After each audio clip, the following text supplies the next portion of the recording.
Hello and welcome back. Well, this lesson is also going to be about positioning the elements.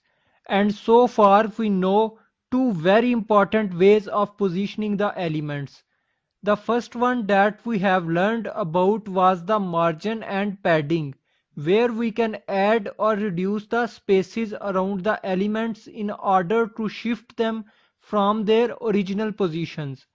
The other property we learned about was float property, which let us position an element on the left, center or on the right side of the element. But we have another very important property when it comes to managing the position of the elements, and that property called the position property, which we are going to be learning in this lesson. So let's get started to use the position property. We can simply mention position property and then we can use these different values. The first one is static, which is the default value, and we have relative, absolute and fixed value. So let's see how each of them works. Now first starting with the static one. Well, that's the default property and that basically means the position which is based on the normal flow of the page. This is our page structure. I have header tag in which I add few paragraph and heading, then also I add an image. They all are on the left side and they came in the same order that we mentioned in our code. So these are in static position, which is by default. Then the next position we have is relative option, and using this position we basically place the elements or position the elements relative to their original position. And here I target the header tag. If I set the position as relative here, in this case the position of the header is relative to its original position. Now we can make use of other properties like top, bottom, left or right. So if I set the top property as 10 pixels, and it's going to move away from the top original positions by 10 pixels. Save it and refresh the browser. You can see that 10 pixel space on top side. And if I just remove the position or just comment it out and then save it and refresh the browser, then we can see about the top position does not work because by default it's static position and it followed the normal page flow. So the relative position positions the element in the same order because they are placed in relation to their original position, which is based on the normal flow of the page. But we can shift them by using the top property or left property. Let's make it 10 pixels again. Save it and refresh the browser. And we can see that it has now shifted away from the top and left side by 10 pixels. And in the same way we can also set right and bottom properties as well. Now the next value, which is fixed value. Now in this case the position of the element is relative to the screen viewport. Save it and refresh the browser. We can see that this image has now shifted up along with the remaining content of the page. In other words, this header has now broken out of the normal page flow. It's now relative to the viewport, and we can see that once we try scrolling the page, so if I scroll the page up, the header is not really moving but the other contents are as usual. So this way we have actually made it fixed to the screen viewport. And here it is on the top by default.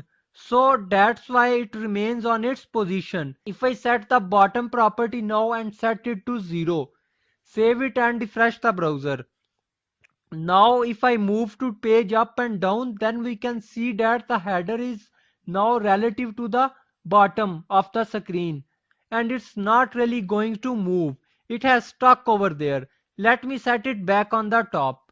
So using this property we can make sticky headers or the navigation menus that we have seen in many websites. I would like to talk about very important CSS selector now, and that are pseudo-class and pseudo-elements. The pseudo-class lets us select an element based on its special state, like if somebody hovers over it or somebody clicks on it, or based on its position like the first one in the list, last one in the list, and so on.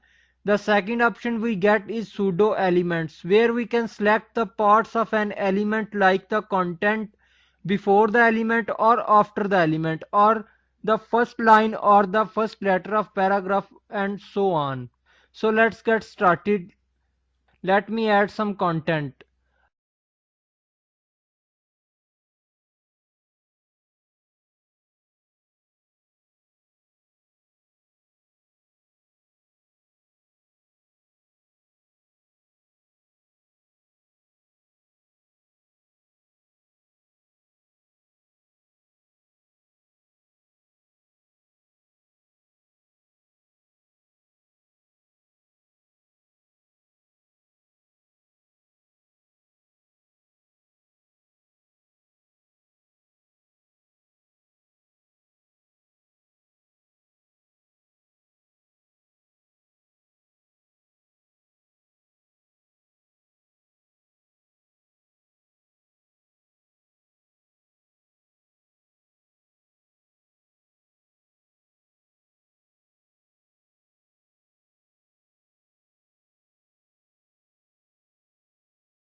I have added various different elements just to be able to show you better, and I also style them in the style sheet.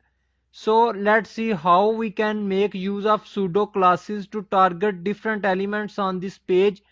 And the first one I would like to talk about is the state of an element, like the hover state. The hover selector is used to select elements when you mouse over them. The hover selector can be used on all elements, not just only on links. I can select this way the pseudo classes that they start with colon and then the state of the element, and then I can provide some property like I set the color as red. Now what's gonna happen is when I refresh the page, any element that I hover upon, I am going to see the color getting red. Save it and refresh the browser. You can see when I hover on any element, it turns into red color. If we want to limit this to a certain element only, and we can add the element right before. So here let's see if I want to set the property only for the anchor tags. Then I can type it for the anchor element, and this time it's gonna apply the hover effect only to the anchor tags. Save it and refresh the browser. If I hover over any of the elements, I don't see the color changing to red, but as soon as I hover over anchor tags, I am going to see a red color. So this way it can be very useful, and just like the tag, I can provide a hover effect for, let's say, p tag. Save it and refresh the browser. Then this time color changes into red only when you hover on paragraph. If I set the hover on TD, save it and refresh the browser. This time it changes its color only when you hover over on TD, but it does not changes on any other elements.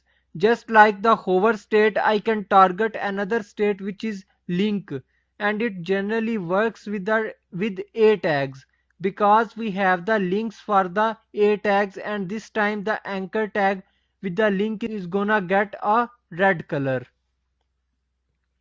Save it and refresh the browser.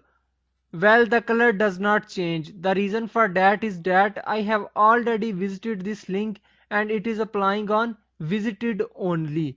So let me show you what I mean. So here if I set the text visited, save it and refresh the browser, we can see that it turns red, and this visited state is basically for all the links that we have been checked upon earlier or I clicked upon them already. That's why I can see them in red color. However, to still show you how this can work, let me add another link. and then inside I am gonna set a new href value that I did not use before. Now if I save it and then I reload the page, then I can see that this link does not really have a red color because we have not really visited this link yet. So any link that is not visited will have the default color, but any link that is visited will have two color that we specified over. The next option that we have is the link option. So this link option or the linked state will change the color to red for all the links that are not visited but just are links. Save it and refresh the browser. Then I can see this link which is not visited has the red color. And the last one that we have is active, and is active generally means that when we click on the link it's gonna have to color as red. Save it and refresh the browser. We can see no link has the color red because none of them is active at the moment. So I am going to click on any of the link and I am gonna hold them out just for you to be able to see. So if I keep holding the mouse over here, I can see the red color. So these are the four different states that we can target: link, visited, hover and active. One important thing that I forget to mention in the last video is that we have to make sure that this order is followed. This is the correct order. First we have link, then visited, then hover and at last active. If we want to add another value, let's say link, and we write it after this active, then it will not work because it is not in correct order. First we must have to write the link, then active. And similarly, if we have another value hover, then it must be above active and under visited value. But if we don't have visited value in our code, or we don't wanna use the visited value, then we can write it under the link value. And if we don't have the link value, then we can write the hover value on top. So that's something we keep in mind. Now let's take a look at few more classes. So here we have a list, and this list has certain list items. Now let's suppose I want to highlight the second list or first list and change its background color to, let's say, yellow. Now with the number of selectors that we know, we can simply give a class or ID of something and then we can select it.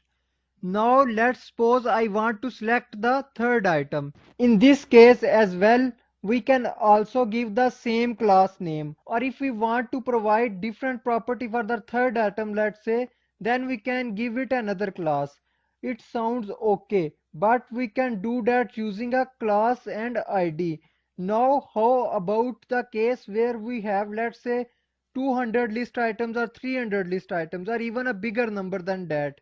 So in that case, we cannot really go over each list and provide a class name, or if we want different effects, then we cannot really go over each list and provide a different ID or class name. And then we go over the style sheet and do that. That's going to involve a lot of different class or ID names.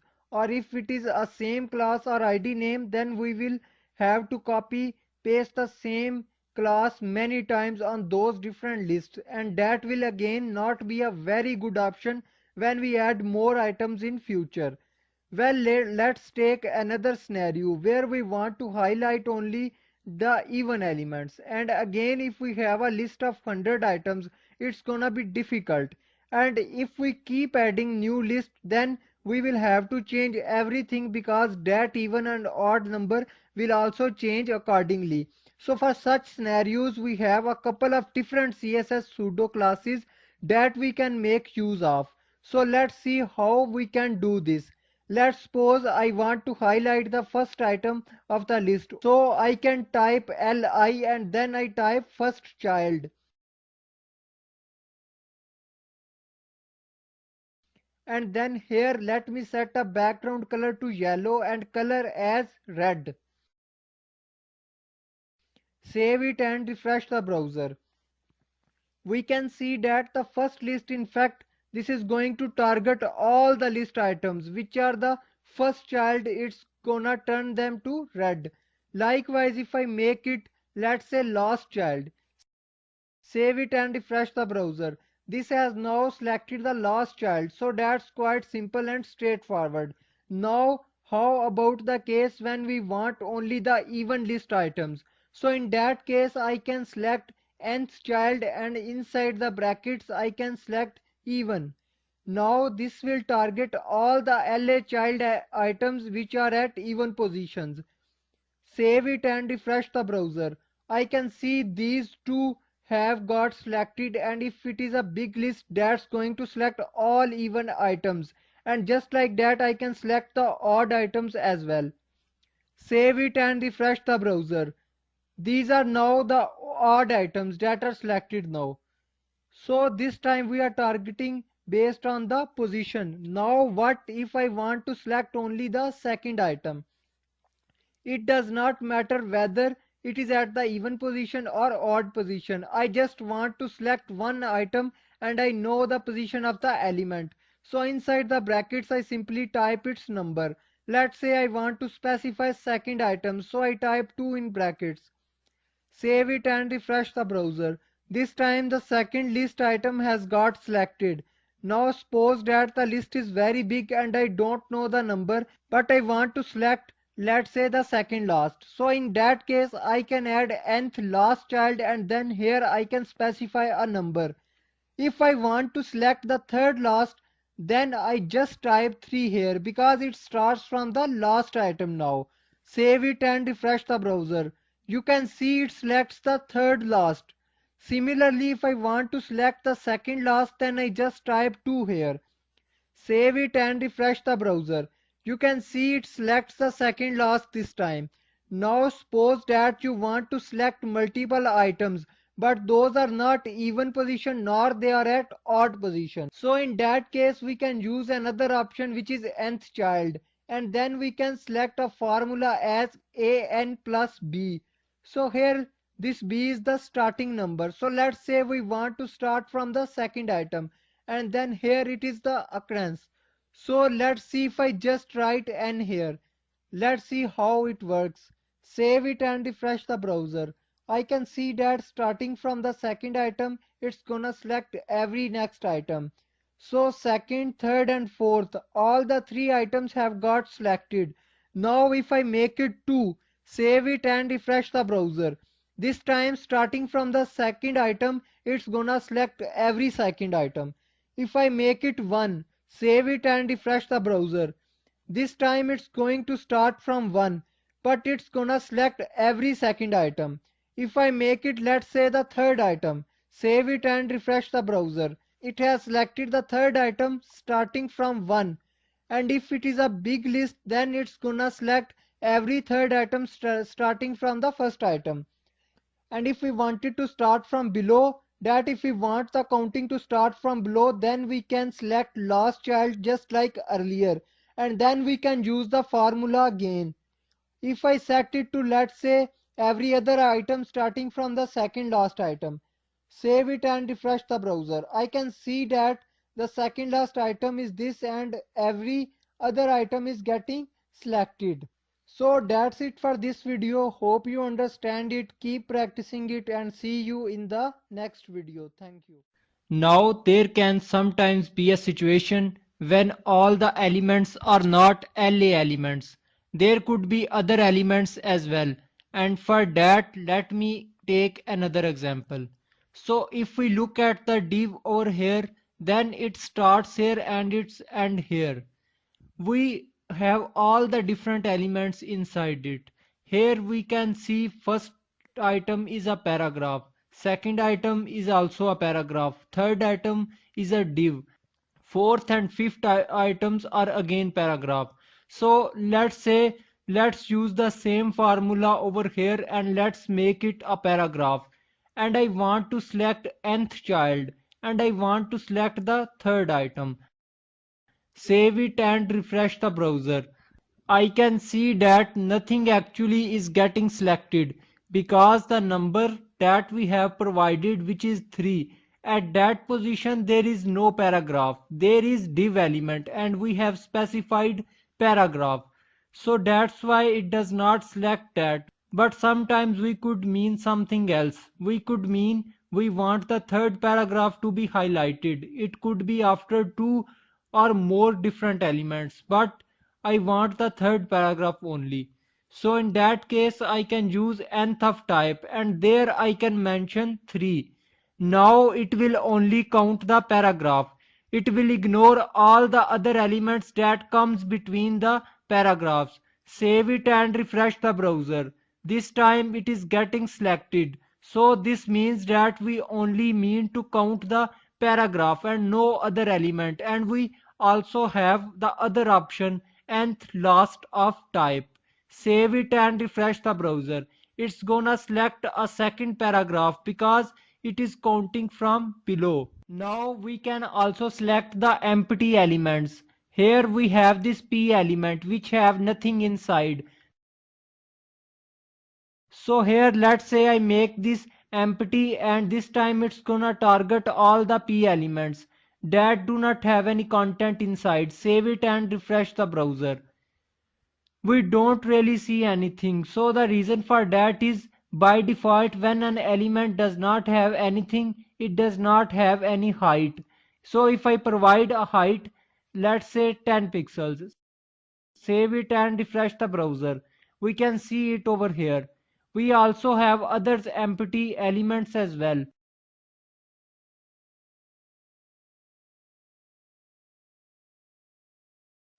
And if I make it only empty, then it's gonna target all the elements which are empty, which do not have any content inside. Save it and refresh the browser. We can see that we have a lot of elements at the moment which do not have any content inside. If you want to limit this to only paragraph and div, then we can write like this. Now it will target only the p and div elements which are empty. Save it and refresh the browser. It is now limited to only the paragraph and the div elements which are empty. Let me add break tag between empty p and div tag so you can easily understand it. Save it and refresh the browser. Now you can clearly see that empty div and empty p tag. I have created this form and style it by using these properties, and its output is like this. Now we have a couple of different classes or the states based on the states for the forms as well. And here is a list. So these are the different states we can target like valid, read only or any element that is optional. We can select that or enable, disable, focus, in range, out of range and checked. Let me target inside a form the input tag which is optional. And I am gonna set a background color of let's say medium sea green.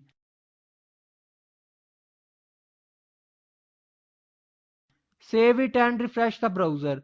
We can see that these two input fields which are optional have a color medium sea green. If I go back to the HTML document and I can see that this first one is optional and we have the second one. This one is not optional but it is disabled. So in disabled option we also don't add anything inside. So that also gets selected. If I make it let's say disabled, save it and refresh the browser. We have only this one selected because this is the one that is disabled only. I can select focus as well. And this one targets the element that has the focus. Save it and refresh the browser. So currently nothing is focused, but if I click on this input, then it gets the focus and it gets all the properties applied. So these are the different pseudo classes that we can use to target different elements on the web page. And clearly the pseudo classes gives us many more options to target the elements and make the use of the selectors more powerful. In the next lesson, we are also gonna learn about the pseudo elements. So keep learning and see you in the next lesson.